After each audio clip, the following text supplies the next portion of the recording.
Ernesto José Pastori es egresado de la Facultad de Odontología de la Universidad Nacional de Buenos Aires en 1957. Ya cursando quinto año, evidenció su clara vocación docente y comenzó a desempeñarla como ayudante alumno. Una vez graduado, la ejerció como ayudante, jefe de trabajos prácticos y profesor adjunto en las cátedras de periodoncia, prótesis del desdentado total, prótesis del parcialmente desdentado y cirugía dentomaxilar. Esta particular dedicación a las diversas especialidades cimentó en él una profunda visión integral de la profesión. Es profesor con la habilitación otorgada por la carrera docente de la Universidad Nacional de Buenos Aires y doctor en odontología por la Universidad Nacional de Buenos Aires, su alma mater. Ha sido el director del primer máster en implantología de la Argentina en la Universidad Nacional de La Plata. Ya retirado de la Universidad Nacional de Buenos Aires, fue convocado por la Universidad Maimónides para el dictado de la cátedra de cirugía dentomaxilar. Posteriormente, ha sido el director de cursos de posgrado en cirugía e implantología por la Fundación Escuela de Posgrado en Resistencia, Chaco, adscripta a la Universidad Católica de Salta. Finalmente, ha sido el director de cursos de extensión de la Asociación Odontológica del Noroeste, provincia de Buenos Aires. Pastori es profesor por la Universidad Nacional de Buenos Aires, doctor en odontología, especialista universitario en cirugía e implantes, docente universitario desde 1955 y dictante de innumerable cantidad de cursos y ponencias en el país y en el extranjero. Finalmente, es autor de 2 libros de la especialidad, uno de los cuales se haya agotado y ambos sujetos a revisión para próxima reedición. Actualmente se desempeña como consultor en las diversas áreas de su especialidad.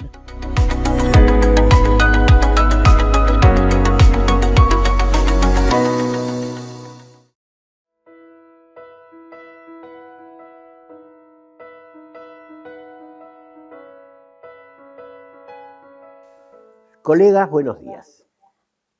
Estamos hablando de la implantología hoy. Y por eso mismo quiero recordar que cuando comenzamos con los implantes óseo-integrados, teníamos un torno de muy baja velocidad y mucha irrigación. Después vino el fisiodispenser, que en un primer momento no existía. Y después, cuando empezaron a presentarse los problemas porque no correspondía exactamente lo conseguido con lo planeado, empezamos a encontrar la necesidad de algunas correcciones. Las correcciones, lógicamente, deberían haberse detectado antes de intentar implantar y no después, como comentamos en la conferencia pasada. Como quiera que sea, esto nos trajo una diferencia. La odontología hoy exige no solamente el aviso implantario y el fisiodispenser, exige también un filtro de hueso que hoy parece ser bastante difundido, pero cuando este sistema comenzó, de esas cosas ni siquiera se hablaba porque no existían además. Las primeras tentativas por conseguir un filtro de hueso era un filtro de hueso metálico que debía ser lavado con el riesgo de que quedasen vestigios de la operación anterior con el problema de las proteínas heterólogas, etcétera, etcétera, etcétera, que podíamos agregarle a un segundo candidato a ser implantado. Por eso, hoy en día, tenemos que tener presente que aparte del aviso implantario, para dedicarse a esta especialidad es necesario contar con ciertos instrumentos quirúrgicos indispensables. Para empezar, el gran problema de la mayoría de los colegas que yo he visto. Los separadores de Farabev que usamos no sirven. Son demasiado cortos. El brazo activo, el que va dentro de la boca, es corto. Lo menos que debe tener son 3,5 centímetros de largo. Única manera de apartar el labio entero del campo quirúrgico y no tenerlo permanentemente obstruyendo la vista, permitiendo que el colgajo se escape continuamente, con todos los inconvenientes que eso trae. Dijimos fisiodispenser, dijimos filtro de hueso. Y ahora digo otros instrumentos. Precisamos osteótomos, precisamos escoplos simples y acanalados. Necesitamos más que una pinza gubia, una cizalla para huesos, de acuerdo con la magnitud de las correcciones que debemos hacer previa o simultáneamente con la implantación. Y paso a hablar del tema del día. Los procedimientos con que contamos hoy en día para optimizar las crestas alveolares residuales. Mencionamos en la conferencia pasada que clínicamente ya sabemos que una cresta es insuficiente cuando clínicamente no tiene 1 centímetro de espesor. Y lo voy a dibujar para hacerlo más claro. ¿Dónde están? Acá. Si yo tengo este reborde superior, vamos a hacer el paladar, y tengo este reborde inferior,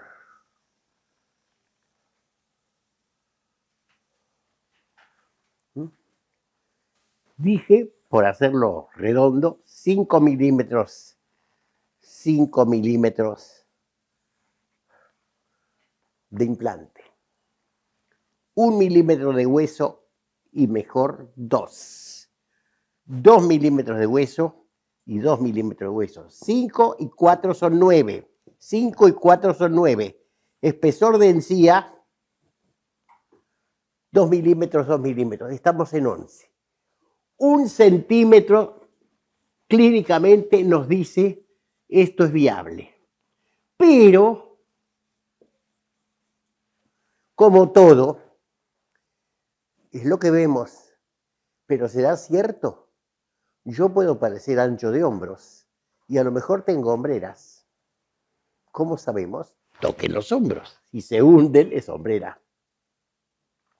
Luego, esto debe ser palpado, sobre todo acá, porque muchas veces esto que vemos acá tan amplio, y lo es, muchas veces lo es, sucede que lo es en la cresta, porque este balcón lingual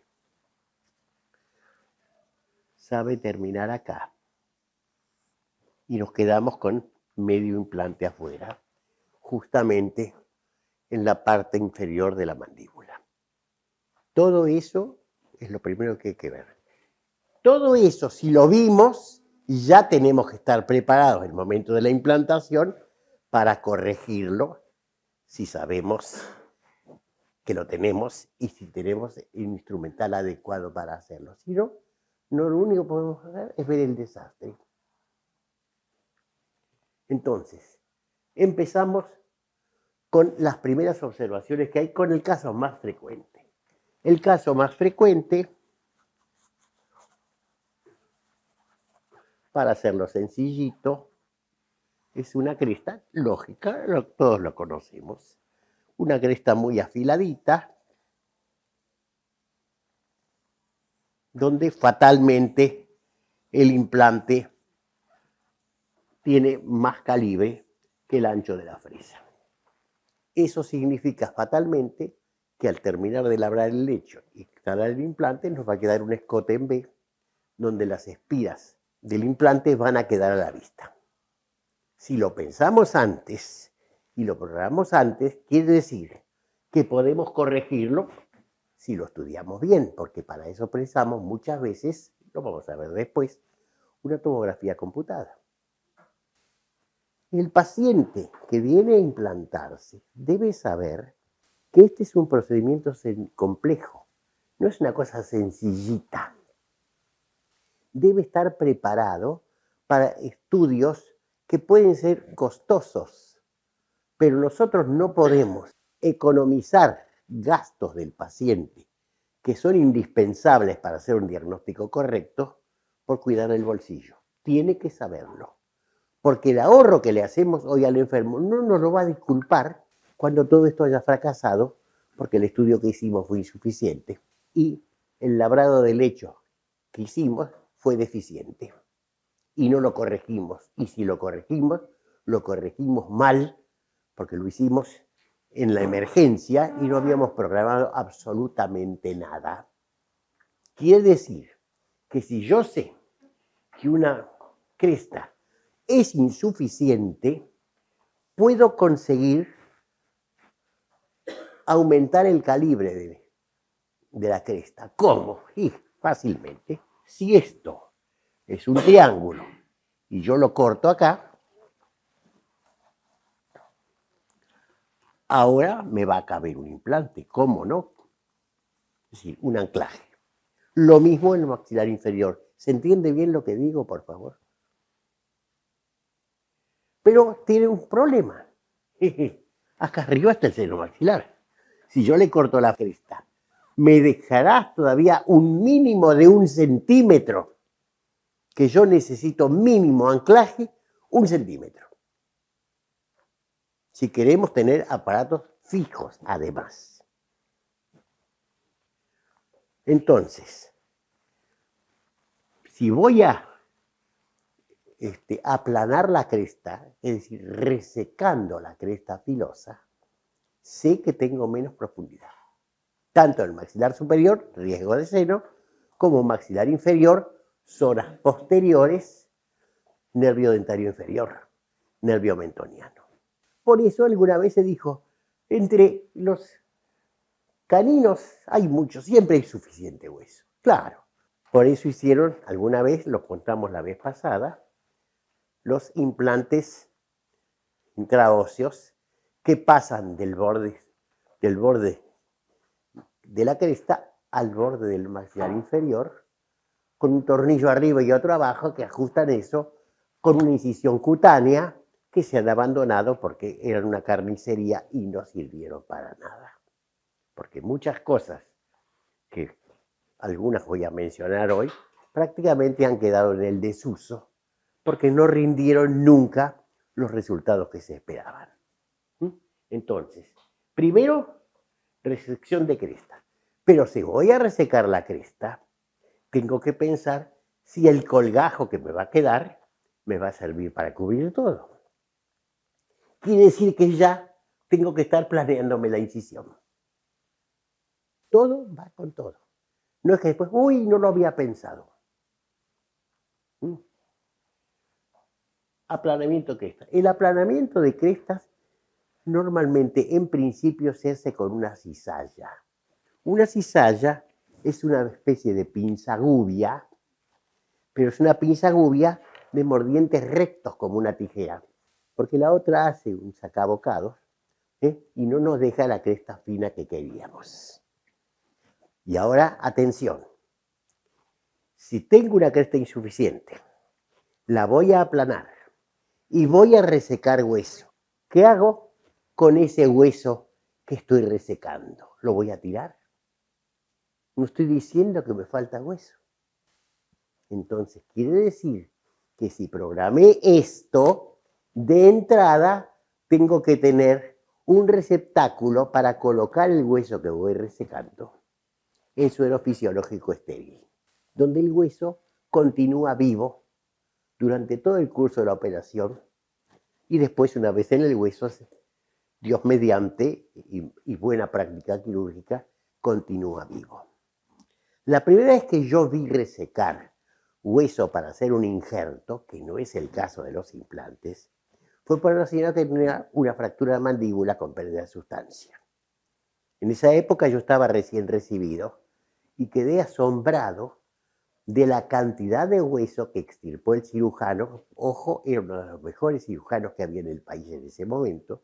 La cantidad de hueso que extirpó de la cresta ilíaca. Pero claro, la cresta ilíaca no se ve generosa y uno puede ponerse la mano siempre en la cintura como los cuadros españoles, que queda muy bien.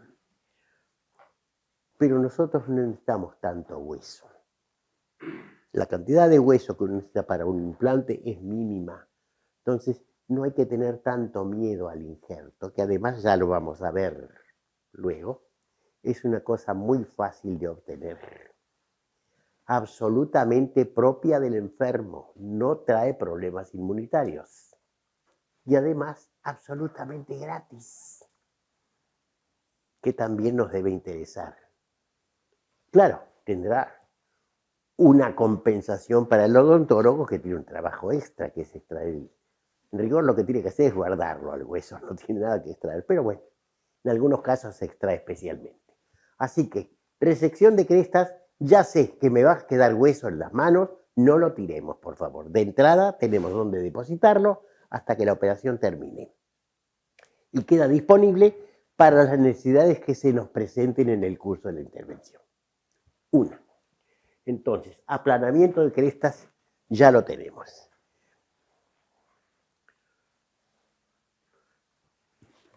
No voy a hablar de la técnica exacta del aplanamiento de crestas porque no es el objeto de esto. El objeto de esto es ponernos al día con los procedimientos que tenemos, mirando con los ojos que tenemos que mirar hoy las cosas. No es buscar dónde labra un agujero para poner un tornillo.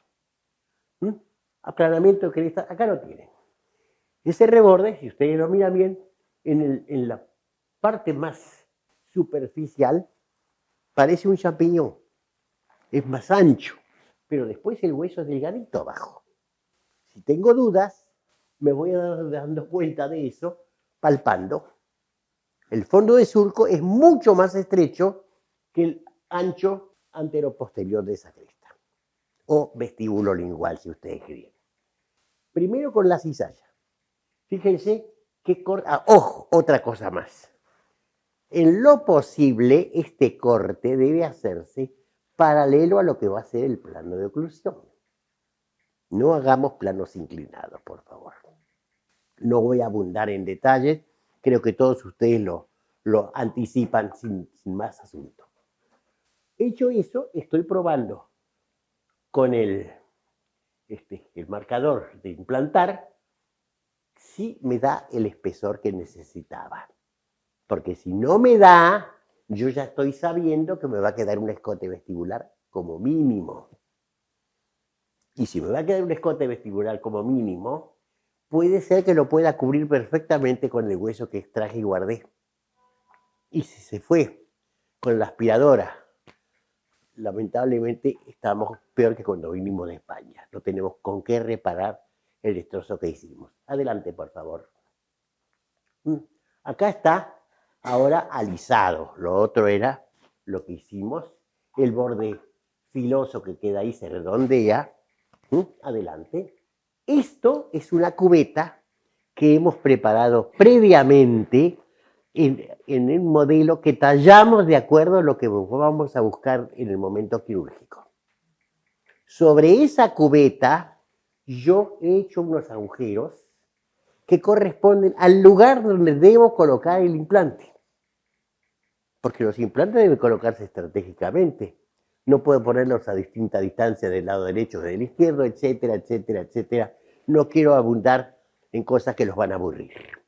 Pero creo que se entiende claramente que tengo que saber bien dónde va cada implante y en el momento que esto está descubierto y ya no sé tal vez ni dónde está la línea media, si no tengo una guía segura, no voy a tener el resultado que espero.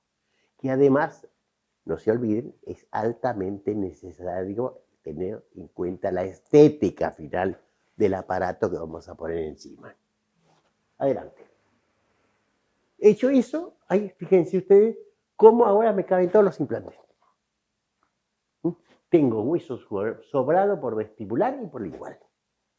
Eso es lo que estoy buscando. Hecho esto, bien lavados los ductos que van a recibir después los emergentes, ojo con dejar sangre adentro, se pega, ponemos los tapones y damos la intervención por concluida en este momento. Adelante. Bueno.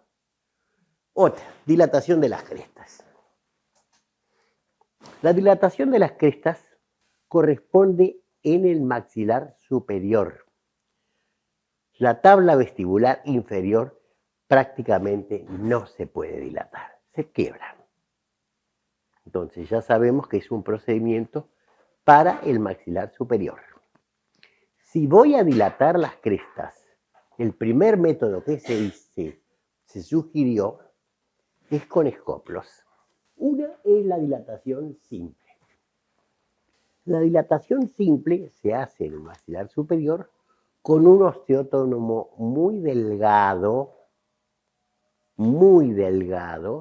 que se coloca en la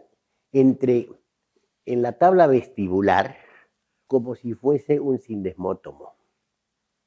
Y se profundiza suavemente y eso va permitiendo que se separe la tabla vestibular hasta un punto, más allá la vamos a romper. Conseguido eso, adelante, este chico perdió un canino retenido que alguna vez tuvo. Quedó completamente hundido. Incluso si ustedes lo miran bien ahora, previo, el espacio que tenemos para ubicar un canino estético es un poco insuficiente. Es una cosa más que tenemos que tener en cuenta ahora. Porque puede ser que ahora el chico salga muy contento con su canino, pero cuando tenga 20 años y se le vea un diente que parece conoide, no va a estar tan satisfecho. Entonces, otra más, diagnóstico previo. Cabrá el diente que le vamos a poner en el espacio del que disponemos en sentido mesiodistal, vestibulolingual y vertical. Primera, cabe, magnífico. Ahí vamos. Y van a ver que igual hay un defecto. Fíjense el espesor mínimo que tiene esa cresta, ¿lo ven? ¿Sí? Como una rayita blanca, del distal del lateral a mesial del premolar. Esa es la cresta que tenemos. ¿Cabrá un implante de 5 milímetros? Entonces, ahora vamos, adelante. Con un escoplo muy fino, en la mitad de la cresta se va profundizando paralelamente a las crestas vestibular y palatina en este caso. Adelante. Se ve bastante mal, pero ustedes ven un escoplo acá analado que está dilatando las crestas. Adelante, por favor. Ahí está dilatado. Fíjense el reborde palatino y el reborde vestibular que quedan. Ahí podemos colocar un implante aparentemente sin dehiscencia vestibular. No se van a ver aparentemente las espiras del tornillo. Pero todavía no lo vamos a colocar. Vamos a cerrar y a esperar que se osifique el hueco que hemos dejado. Y entonces, si yo tengo un hueso dilatado y la encía no me daba para más y ahora lo cierro, va a ocurrir como cuando me ajusto la cintura para que me calce el cinturón o el borde del, en mi caso, el pantalón o la pollera, no me quede abierto. Si lo fuerzo, voy a cerrar las tablas de nuevo. Entonces, ¿qué voy a hacer? Tomo un trocito de hueso de por ahí y se lo pongo de puntal, que me lo impida. Adelante. Ahí lo ven. Este fragmento de hueso, puesto así entre la tabla vestibular que dilaté de la palatina, me impide que se me cierre. Y entonces, cuando esto haya osificado, voy a tener un hueso mucho más grueso, apto para recibir el anclaje y completamente osificado.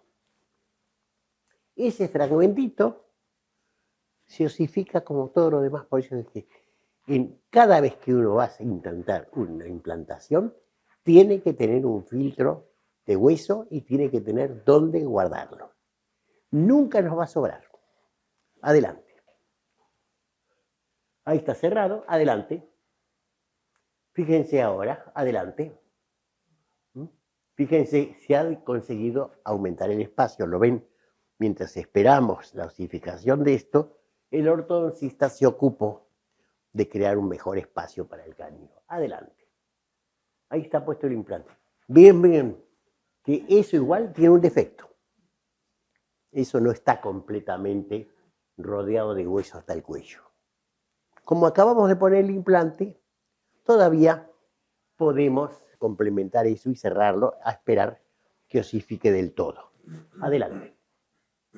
Pasado el tiempo, ojo, dada la posición del anclaje, que quedó un poco más fuera de línea de lo que se esperaba por el hueso como quedó, ese implante ha recibido un emergente angulado, preangulado, para no quedar como un jabalí saliendo fuera del arco.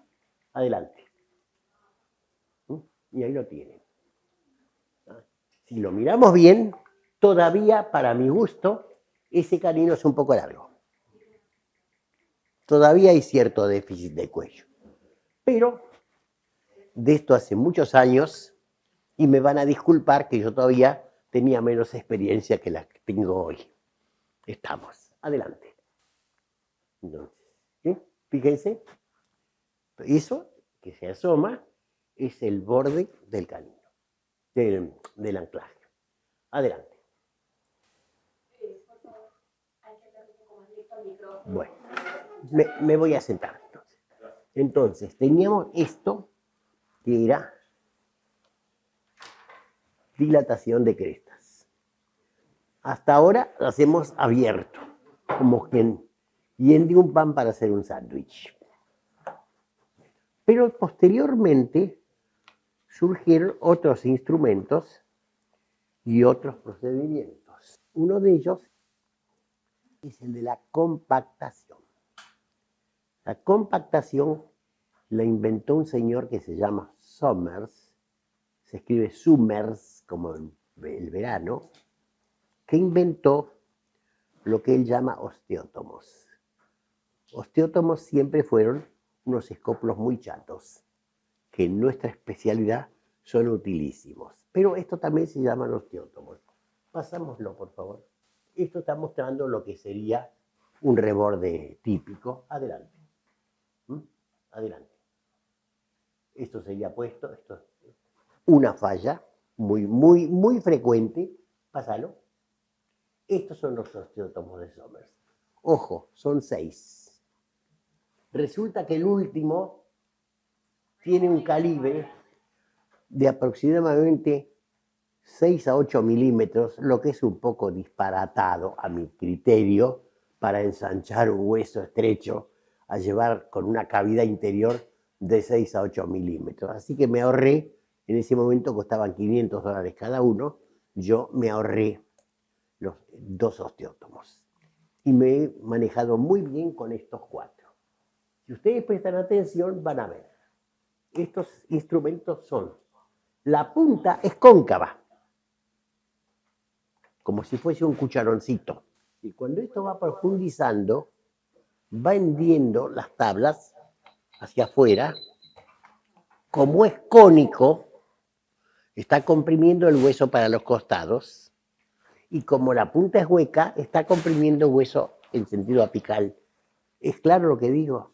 ¿Se entiende? Eso es lo que hacen los osteótomos de Somers.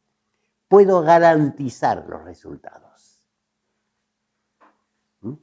No estoy diciendo con eso que sea el mejor procedimiento. Creo que un enfermo al que uno puede labrarle el lecho con el método original, con una pieza de mano y una fresa, es preferible a que le estén martillando la cabeza, por más que el martilleo es muy suave, porque estos osteótomos se hunden en el hueso como si fuera manteca, con un mínimo golpeteo. Prácticamente son romos, doctora, porque en la Argentina se han fabricado algunos, ojo que no son malos, son mucho más económicos y tienen el borde filoso. Pero yo no he visto mayor diferencia para su gobierno. Se pueden comprar los argentinos, repito que son más baratos. Fíjense que como estos tengan periódicamente como ir agrandando la cavidad, porque si fueran simplemente cónicos, podría ocurrir en algún momento que rajásemos el hueso, cosa que no es lo que buscamos. Y además tienen guías para saber cuánto profundiza uno. Porque necesitamos, de acuerdo con el anclaje que hemos elegido. Pero ya, labrando el lecho, tenemos que pensar, ¿estamos bien o nos estamos pasando? Porque abajo está el nervio y arriba está el seno. Adelante. Esto es lo que están haciendo. Ojo, entre golpe y golpe vale la pena esperar un instante para que el hueso se vaya dilatando sin rajarse. Normalmente, perdónenme, lo repito acá, tomen el tiempo. 1, 2, 3, 4. Un golpe, 2 golpes. Espacio. 1, 2, 3, 4. Lo saco, lo vuelvo a poner. 2 golpes. Con ese ritmo, grábenselo por favor, es el tiempo. Uno no tiene un metrónomo en el consultorio ni puede estar consultando el reloj, pero háganselo al oído. Con ese procedimiento, 2 golpes, 1, 2, 3, 4 de intervalo, jamás he tenido un inconveniente. Todo ha salido realmente como lo dice el libro. Así que, si alguno de ustedes quiere probar, ya tiene una guía para no exagerar la dilatación demasiado rápida, demasiado. Hay que dar tiempo a que el hueso se vaya abriendo un poquito sin desgarrar. Adelante. Acá está. Fíjense ustedes, la cresta que hay. Ustedes ven una raya negra separando la mucosa palatina. La cresta es lo otro, donde está apoyado el osteótomo. ¿Se dan cuenta que esto es mínimo? ¿Se entiende bien? Adelante. Adelante. Fíjense el lecho que va dejando. 1. Adelante. Perdón, la pregunta que quieran. Adelante. Adelante. Una preguntita. La primera marca que marca 6 milímetros. La primera marca son 6 milímetros. El implante mínimo que podemos poner, que en caso de fija no nos serviría para nada. Atención. Un implante de 6 milímetros, cuando mucho sirve para poner un ball attach y poner encima una completa abrochada. Adelante. Fíjense cómo entraron todos. Y ustedes vieron el espesor que había al principio comparado con la punta del osteótomo. Prácticamente el osteótomo casi excedía la cresta que teníamos. Es un instrumento maravillosamente útil. Adelante, doctora. Bien, colocados. Adelante. La regeneración tisular guiada es una membrana que impide que la mucosa se aplique sobre, y el periósteo por supuesto, se aplique sobre el implante, sobre la superficie vestibular o lingual que hayan quedado expuestas. Con eso permite la osificación. Si está el hueso sobre el implante, no va a haber osificación. Pero la membrana lo impide. Pasamos, por favor. Esto es una cosa de marca comercial. Viene en distintos tamaños, con distintas formas. Así que una vez que uno terminó de implantar, coloca la membrana encima, como quien podría ponerse una curita, y sutura la mucosa encima. Especialmente uno podría ponerle además algún sustituto óseo. Pasamos, doctora. Alguien, no dieron exactamente tanto resultado como se esperaba. Además que después hay que retirarlas, etc. Y alguien inventó hacer la misma cosa, pero con láminas de oro, que parece que tampoco rindió lo que se esperaba. Adelante. Fíjense, esta es una membrana reabsorbible, perdón, no reabsorbible de lo que acabamos de mencionar, colocada, se nota el tapón del implante y el agujerito donde uno pone el instrumento para destornillarlo. Bien aplicado, se cierra encima y se espera pasarlo. Ahí lo tienen. Ahí lo tienen, fíjense allá. Esto es lo que uno tuvo, y esto en este caso es parcial, solamente cubre la tabla vestibular, es decir, la superficie vestibular del anclaje que está expuesta. Como todo, el que salió bien uno lo muestra con gusto, pero repito, con el tiempo no han resultado el remedio ideal para estos problemas. Adelante. Otro, lo mismo. Como estas membranas saben desprenderse, correrse, etc., alguien inventó el sistema de tachuelas. Es decir, como la membrana por ahí se corre, encima lo lleno de tachuelas. Bueno, está diciendo que tan efectivas no fueron. Adelante. Mini clavos para fijación de membrana. Ahí tienen uno más. Ya empezaron otras marcas comerciales porque dijeron, fabriquemos clavos porque hacen falta. No sé si deja el concepto clarito. Claro, y debajo de la membrana se puede colocar el hueso. Usted puede poner un sustituto óseo si quiere, doctora. Es decir, haga el sándwich, póngale queso, póngale jamón, póngale aceituna, póngale huevo, póngale, después si puede abra la boca y cómalo. Y esto es un poco lo que ha terminado pasando. Bien, adelante. Una membrana de oro, lo mismo, hay que cortarla en el momento, del agua, desde luego tiene que estar esterilizada, etcétera, suturada, y después habrá que retirarla. Adelante. Fíjense que ahí está expuesto. Quiere decir que el que hizo esto no pensó cuando hizo la incisión que iba a tener que estirar la encía para poder cubrir bien lo que ha hecho. Luego ya les estoy mostrando un defecto desde el principio. Felizmente este no lo hice yo. Adelante. Pasamos. Sustitutos óseos. El primero que apareció con gran algarabía fue la hidroxiapatita. Falta hueso, fíjense la pérdida que hay. Pasamos. ¿Sí? Hueso en altura y en vestíbulo.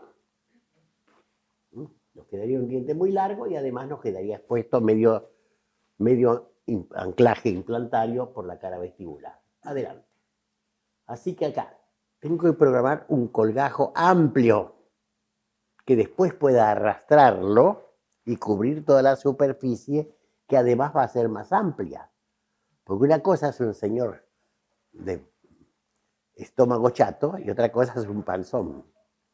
Y ahora después de poner la hidroxiapatita me va a quedar un panzón. Si no pensé en que ahora me tengo que cubrir todo eso, ya desde el vamos me equivoqué. Adelante. Ahí está lo que estábamos esperando. Fíjense la cantidad de hueso que falta por vestíbulo. Adelante. Ojo, ¿qué pasó? Hidroxiapatita. Mira como piedritas, uno las llenaba ahí todavía con la misma sangre, con el dedo, con el guante, uno todavía les daba un poco de forma de reborde. Adelante, y después lo cerraba. Ahí está. Todavía se ven fragmentos. Después de un tiempo todavía el enfermo 2x3 escupía alguna de estas piedritas. Adelante. Bueno, y fíjense que no quedó tan corregido el cuello. Por esa razón, posiblemente hoy ya nadie habla más de la hidroxiapatita. Que yo sepa. En fin, adelante. Los tutores. En vista de que todo esto no funcionaba bien del todo, a las empresas comerciales se les ocurrió fabricar el tutor. El tutor es una especie de cubetita que uno llenaba con el sustituto óseo que quería, lo aplicaba encima y lo suturaba después. Y quedaba ahí adentro hasta que osificara todo, y después todo era como cuando el príncipe encontró el zapatito y se lo calzó a Blancanieves. Todo era perfecto. Adelante. Ahí lo tienen. Hidroxiapatita o lo que ustedes quieran ponerle, lo que vi en ese momento. Atornillado. Así que fíjense que exige bastante cosa, bastante espacio, bastante volumen, no solamente para colocar el sustituto óseo que uno quiere que osifique después, sino además para fijar a hueso sano firme el tutor. El método, no sé si ustedes lo han oído nombrar nunca, porque posiblemente por algo no lo han oído nombrar, porque no lo usa nadie. Adelante. Ciertos socios. Este es el procedimiento que yo personalmente recomiendo. No estoy en contra del hueso liofilizado en absoluto. Pero un hueso liofilizado, aparte de que incrementa los costos, exige una manipulación estéril, etcétera, etcétera, etcétera. Y el hueso del enfermo, como dije antes, no trae problemas inmunitarios y es hueso vivo. Y tenemos para las necesidades, ustedes están viendo cuánto de grandes son las necesidades, tenemos una cantidad casi diría inagotable en las mismas mandíbulas. Y lo hacemos mientras estamos preparando todo. Lo que tenemos que tener en cuenta es desde el primer momento de dónde lo voy a extraer, qué incisión voy a poner, con qué lo voy a cortar. A veces lo tomo con pinzas cuando son grandes. Yo he reconstruido un fisurado, típica falta del incisivo lateral, lo he reconstruido con hueso del tercer molar que le extraje, porque había que sacarle el tercer molar, pero además porque tenía una fuente de hueso fabulosa. Y con eso reconstruí el espacio que era el dedo mío, la falta de hueso que tenía entre los dos lóbulos que no habían coincidido y no se habían soldado. Parece un chiste, pero tengo por ahí las fotos, no es el caso traerlas ahora para esto. Creo que es el único caso que yo conozco que se colocó en un fisurado un injerto de este tipo y se le colocó un implante y ahí anda sonriendo con su implante. El chico, que me alegro mucho, yo lo conocí con 20 años y estaba harto de que lo operaran. Porque primero lo tomaron los médicos que hicieron muy buen trabajo cerrándole la nariz, etc. Yo lo conocí con la nariz cerrada, pero con el típico labio mal suturado y el hueso hundido. Adelante. Hueso del alvéolo. La primera. Si yo a un enfermo le voy a instalar un anclaje, sé que al labrar el lecho estoy sacando hueso. ¿Qué hacemos con ese hueso? ¿Alguna vez se les ocurrió guardarlo? Pues señor, con un filtro de hueso que se vende, se usa una vez y se tira. Un costo mínimo puesto en el aspirador, ustedes con eso recogen todo el hueso que está produciendo la intervención. Lo guardan y cuando terminó, perdónenme, bueno, los hombres también tenemos nuestras coqueterías, así como ustedes se miran en el espejo y me retoco acá y me retoco acá, usted del mismo modo agrega hueso del que extrajo según la necesidad. Si quiere le pone un poquito de más, porque a la larga el hueso se modela y no le va a quedar a nadie con una especie de trompa debajo de la mucosa. Bien, presten atención.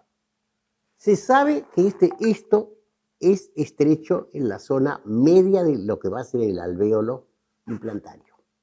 Ya lo miramos, lo miramos en el modelo y lo tocamos con los dedos. Yo sé que tiene un reborde con cintura de avispa, digamos. Sé que es muy difícil que ahí el alvéolo no se exteriorice. Adelante. Fíjense lo que es la cresta. ¿La distinguen bien, por favor? Esta línea es la mucosa palatina retirada. Fíjense que estos separadores me tienen el labio y el colgajo hasta arriba. No tengo un separador corto. Recuerden lo que dije desde el primer momento. Esos separadores que tienen 2 centímetros no sirven. No nos apartan el campo. Necesitamos separadores de 3 centímetros y medio. Adelante. Bien, adelante. Ahí está bien expuesto. Adelante. Y ahora labramos el lecho. Adelante. Asoma ¿lo ven? Los dos lados, los dos alvéolos, los dos de acuerdo con lo que sabíamos que íbamos a encontrar El colgajo es amplio, fíjense hasta dónde llega. En mesial llega hasta el incisivo central y en distal mucho más allá del premolar. Con eso yo tengo frazada para cubrirme los pies. Adelante. Termino el lecho completo, adelante. Eso que está puesto encima es el hueso del enfermo, ya está todo ensangrentado. Fíjense que está cubierto. Sí. ¿Se entiende bien, por favor? Si no, volvemos para atrás. Adelante. Fíjense, ahí se nota mejor, como un globo, el hueso que cubre el canino. Adelante. Así que fíjense qué sencillo. Con el hueso que extrajimos del mismo enfermo, no hizo falta sacarle nada. Pero si a veces necesitamos tapar algo, especialmente tabla vestibular, más extensas, y no nos alcanza, y ya lo sabíamos desde luego, ya lo sabíamos, que no nos iba a alcanzar el producto del alvéolo, podemos poner un injerto propio del paciente. Repito lo que dije hace un rato. No es aquel caso que yo voy a extraer una barbaridad de cresta ilíaca, que total no se nota. Lo que necesitamos para cubrir una tabla vestibular, fíjense cuánto es. Cuando mucho, una tapita que puede tener 2 milímetros de espesor y que puede tener de lado, como si fuese un mosaico, 1 centímetro, no más. ¿De dónde lo voy a tomar? Lo voy a tomar, en principio, de la zona de los premolares molares inferiores. Y es tan sencillo, un colgajo amplio, como si fuera para un tercer molar, pero llega hasta casi el mentoniano. No hace falta llegar hasta ahí para no tener que tomar medidas de resguardo del mentoniano. Así que nos quedamos un poquito más atrás con el trazo vertical de la incisión. Incisión angular, como se decía antes.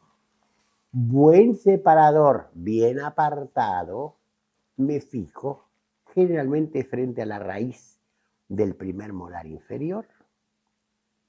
Tallo con fresa número 3, la común fresa número 3 que usamos para otras cosas. Tallo todo el cuadro en el hueso de la medida que necesito, lo más cerca del cuello que me permita. Acuérdense que más abajo el hueso es más grueso porque las raíces son cónicas. Tampoco se trata de dejar el cuello del molar a la vista. Entre medio centímetro, 7-8 milímetros del cuello normal de un primer molar alcanza para el trazo superior del mosaico. Está clarito. Atención. Cuando voy a tomar un injerto, cuando estoy lavando el lecho, cuando muchas cosas, uso lavado permanente con el fisiodispenser. Eso está fuera de la cuestión. Pero cuando voy a tomar una forma de injerto, por ejemplo, el que va a aparecer sin querer, porque lógicamente lo produce, la arenilla que produce el trazado de estos 4 cortes que voy a hacer en el hueso, ahí no debo irrigar nada, porque lo lavo. Entonces, con mucha prudencia, muy baja velocidad, yo hago eso y recojo todo el hueso. Si fuera para cubrir una raíz sola como algún cuello expuesto, hago lo mismo. Y me doy cuenta, barriéndolo ahora con una fresa gruesa, si no voy a sacar un bloque, no voy a sacar una lámina, voy a sacar polvillo. Un fresón, los conocen, los fresones que usamos en prótesis para gastar completa y demás. Un fresón que tiene unos 6 milímetros de diámetro, redondo. A muy baja velocidad, porque si no, vuela todo. Sin irrigar, ustedes van raspando la superficie del hueso. Y se van a ir dando cuenta que va apareciendo una especie de crema, que es con la sangre que sale del mismo hueso. Eso ustedes lo recogen, así como el que barrió el piso, y lo ponen donde está la dehiscencia. Hueso del momento, hueso vivo, hueso cortical. Hemos hablado entonces de injertos óseos, unos de partículas, las que extrajimos del alvéolo, las que extrajimos de la superficie del hueso. Y ahora nos toca hablar del que la gente, cuando uno lo menciona, el que tiene poca experiencia quirúrgica, se asusta, que es el injerto en bloque. El injerto en bloque, o en lámina, si quieren, no siempre hace falta un bloque grueso, es muy fácil de extraer. Y además, repito, no necesitamos media cresta ilíaca. Precisamos un espesor en superficie, el tamaño de un dado de los que usamos para la general A. Y en espesor, la mitad de un dado sobra. Así que, y además, otra de la que tengo la experiencia sin querer. Hace años le hicimos un injerto a una persona. Tomamos de la zona del tercer molar, que tenía el tercer molar y lo conservó, tomamos un bloque de hueso. Ya vamos a hablar después cómo es el asunto. Espesor, tal vez medio centímetro, como dijimos, y el tamaño de un dado de general. Lo colocamos del otro lado. No sé por qué razón fue esto. No me acuerdo. ¿Por qué? Hicimos el contralateral. Meses después tuvimos que repetir la maniobra del otro lado. Tomar otro injerto para reforzar el sector homólogo opuesto. Y los colegas que estaban tomando el curso conmigo me dijeron que tomara, y digo, pero de este lado ya habíamos tomado hueso. No sé, que sí, que no, que qué sé yo. Bueno, el asunto es que por alguna razón, que no recuerdo ya de tantas de estas cosas que ha hecho uno, ¿sí?, incidí y aparté el colgajo del lado donde habíamos tomado un injerto 3 meses antes. Los asistentes al curso eran 20 y todos decían que ese era el lado que yo extraje el hueso. Señores, parecía que no lo hubiéramos tocado. En 3 meses el organismo hizo el relleno, así que no tengan miedo, que el enfermo no queda mutilado de ninguna manera. El procedimiento es sencillísimo, ya lo van a ver. Precisamos algunos instrumentos adecuados. Para ello empiezo otra vez, separadores largos. No se puede, menos sacar un tercer molar, con un separador que tiene 2 centímetros de longitud para apartar la mucosa y todo el labio hasta la comisura. No da. Fatalmente el colgajo se escapa y nos cubre el campo y nos hace cometer errores a veces feos. Adelante. Canino, premolar, premolar. La incisión. Estamos evitando el mentoniano, ligeramente por detrás. Eso uno lo mira en la radiografía muy bien en relación con las raíces de los dientes que tiene para no cometer errores. Ojo, porque esto lo he visto ocurrir, es decir, no lo he visto ocurrir. Le ha ocurrido a una persona que tomó un curso conmigo hacer esto y él tenía una mala costumbre. Él despegaba el colgajo con el bisturí. No usaba periostótomo, no usaba legra. 1000 veces les dije, es un error, no haga esto. Pero él en su casa hacía como le daba la gana. Y un día cortó la facial, ¿sí? Porque separando para con el bisturí, los bisturíes cortan, más los de hoja intercambiable de ahora. Y entonces me llamó y yo estaba viniendo del Chaco, ya estaba en Buenos Aires, pero ya estaba fuera del aeroparque, pero estaba viniendo. Y este señor está en San Miguel y quería que yo lo fuese a ayudar. Así que iba a tener un poco de una larga hemorragia el pobre paciente hasta que yo llegara. Le dije, vea, váyase al hospital que está en Ruta 8, donde ustedes lo deben conocer, estaba el doctor Arana, era el jefe del servicio, que es un hombre que sabe hacer estas cosas, que vaya y pide al doctor Arana que le ligue la facial si puede, y si no va a tener que ligar la carótida. El señor se enojó conmigo, nunca más me llamó. Pero bueno, hay que ser prudente con estas cosas. Entonces, el colgajo, ojo el mentoniano, ojo llegar al borde inferior de la mandíbula, ahí atrás. Todos sabemos que tocamos por acá y la sentimos latir. Entonces, no seamos tontos. Lo va a aplicar al hueso. Pero si llegamos con un instrumento filoso al borde, fatalmente la vamos a encontrar. Más vale que no. Sigo. Entonces, hecha la incisión, separamos bien. Adelante, por favor. Y ahí tenemos tallado, fíjense el espesor de ese hueso, lo ven por el pseudoalvéolo que queda detrás. Tallado con fresa lo que vamos a sacar. Adelante. Adelante. Ahí está retirado. Adelante. Siempre está ahora reflejado hacia el borde inferior de la mandíbula. Adelante. Podemos sacarlo, ahí está, y ponerlo, como les dije. Fíjense, esa es la cara diploica del injerto. Adelante. Lo mismo, llegan al diploe y paran. ¿Cómo saben que es el diploe? Porque deja de salir hueso blanco y el lecho que van dejando deja de ser blanco y se empieza a poner de marrón a rojo porque ahí hay sangre.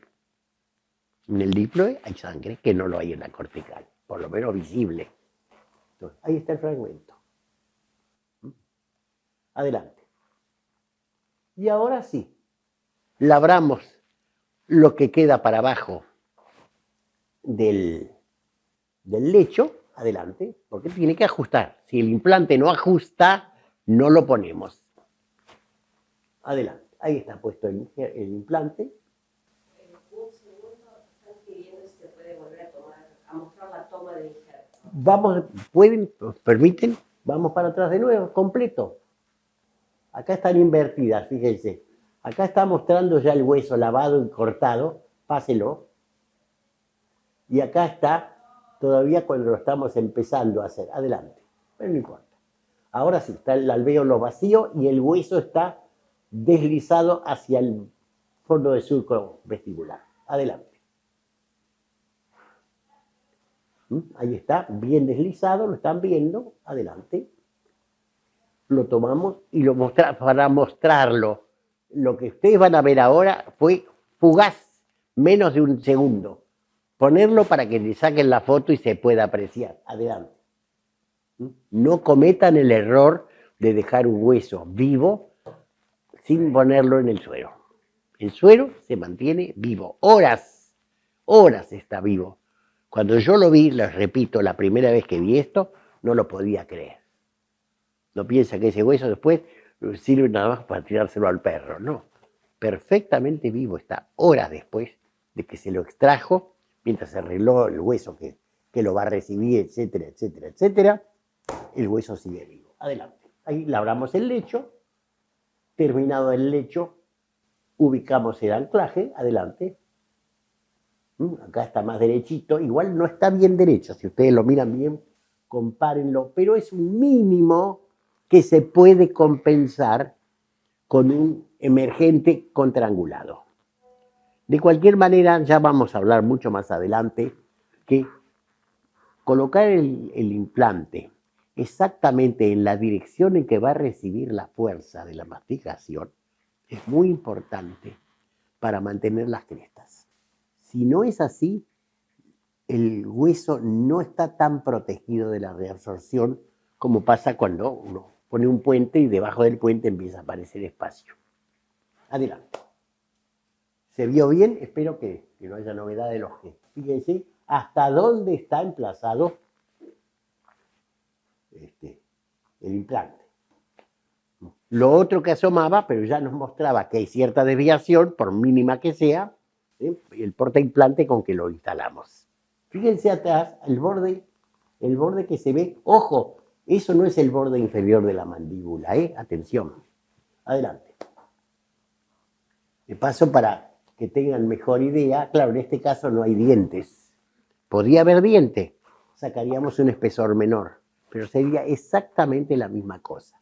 Fresar hasta que deja de ser blanco el surco que va quedando, empieza a tomar color, y en ese momento, hecho el marco completo, un escoplo acanalado, un cincel muy chato, puesto con el filo para abajo, no para arriba, porque el filo para abajo hace que el cincel se entierre en el hueso. Y el filo para arriba hace como el cepillo del carpintero, levanta la lámina, levanta la viruta, en este caso es más que una viruta. Y aunque no lo puedan creer ustedes, el día que lo hagan se van a quedar asombrados. Lo tocan con un golpecito mínimo y como es diploe, se desprende entero, sin ningún esfuerzo. No hay forcejeo que para nada, para el que tenga miedo. Alguna vez alguien les va a dar un curso de esto y se lo va a mostrar, véanlo, y le van a perder el miedo completamente.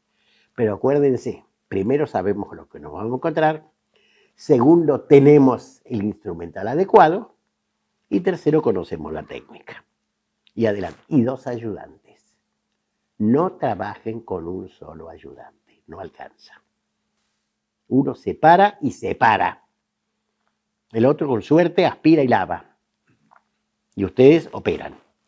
Pero un ayudante solo no alcanza. Es poco bolichear las cosas. Adelante. Bien. Aplicado, lo están bien. Quedó exactamente igual que estaba. Aplicado el injerto en su lugar, suturamos encima. Hueso que obtuvimos con el fresado, se lo ponemos encima también. Adelante. Adelante. Suturamos, adelante. No, termínalo nomás, ya está listo. Bien, está. Perfecto. Y ahora, 11:30, estoy a disposición de las preguntas que ustedes quieran hacerme, si es que quieren hacer alguna. Y si no, alguna cosa que no quedó en claro, lo aclaramos ahora. Las próximas sesiones vamos a hablar en detalle, y ahora sí, con técnica quirúrgica, de lo que es elevar el seno. Pero esa va a ser la última clase. La próxima va a ser el nervio dentario inferior y el nervio mentoniano. Esas son operaciones. Yo diría, para mí, el peor es el nervio dentario inferior. El que más delicadeza exige. No es que no la pida el seno maxilar, pero el seno maxilar, si uno pinchó la membrana y no es tonto, detiene la operación, cierra todo y espera que se cicatrice la membrana. No sigue adelante. Alguna vez di eso, se trató de seguir adelante y la respuesta fue que no andaban las cosas. Si ustedes pretenden levantar el piso de un seno maxilar y tienen dudas de que la membrana haya sido perforada, tienen el sistema más sencillo del mundo. Prueba de Valsalva. Tapa la nariz y se siente el soplido maravillosamente bien, porque el aire se escapa por algún lado. Si hay prueba de Valsalva positiva, paran la operación y lo dejan para más adelante. No sigan adelante porque van al fracaso. Y a tener, hoy en día, con todas las cuestiones que hay legales y demás, a tener un disgusto. Entonces, más vale detenerse ahí. Hubo un error, hubo una equivocación, hubo un accidente, no lo agravemos. Eso es muy importante. Así que, colegas, con esto concluimos la conversación de hoy. Pregunta una colega conectada si el injerto en bloque no es necesario usarlo de alguna manera. El bloque que usted vio en esta operación se encastra solo en el lecho tallado. Si usted de eso se le pone la cincha a una montura y queda ajustada, la mucosa sobra para hacer esto. Pero si usted quiere y tiene dónde, atención, tiene que tener espacio en el injerto que va a colocar para hacerle una perforación que no arriesgue que lo rompa. Si es así, usted puede con una fresa finita hacerle un agujerito, ¿sí?, que quedará al costado entre el borde vertical, uno de ellos, y el implante, con hacer un agujerito y colocar un tornillito de los que se usan con las láminas para las fracturas. Con eso le alcanza y de sobra. Pero si usted va a fijar un injerto, proceda así. Con el injerto dentro del suero, teniéndolo firmemente, usted le hace la perforación primero al injerto donde usted lo quiere. Y después lo ubica en su lugar y vuelve a poner la fresa para que el nuevo agujero coincida exactamente el que está en la mandíbula con el injerto que usted lleva perforado. No sé si es claro el concepto. Si no, puede ser que no lo encuentre bien y no lo coloque correctamente, que le quede ladeado, en fin, se verá. Esa es la manera de proceder. Normalmente no le hace falta cuando encastra bien, doctora. Pero si quiere, sobre todo en los muy planos, injertos muy chatitos, como podría ser si usted lo coloca en una tabla vestibular superior, lo hemos hecho alguna vez, porque la mucosa no me garantizaba con la parte anterior sola que me lo iba a tener, que no se iba a deslizar hacia el fondo de surco, entonces le pusimos un tornillito. Tornillo de traumatología se llama. Y el tornillo de traumatología, que no se osiointegra, que después va a haber que retirarlo, lo que no es ningún problema. Ese tornillo de traumatología, atención, porque hay de distintas longitudes, fíjese bien, lo mínimo que necesite para que pase el injerto que usted aplica y tenga suficiente margen para que quede firmemente fijado al hueso receptor. No sé, ¿es claro lo que digo? Eso es importante. Por lo demás, no hay inconveniente, doctora, pero si usted ve que lo coloca en su lugar, encastra bien y la mucosa lo mantiene firme, como quien se pone el matón, el cuchillo en la cintura, déjelo ahí, no necesita otra cosa. Igual queda a su experiencia y a su deseo. Muchas gracias.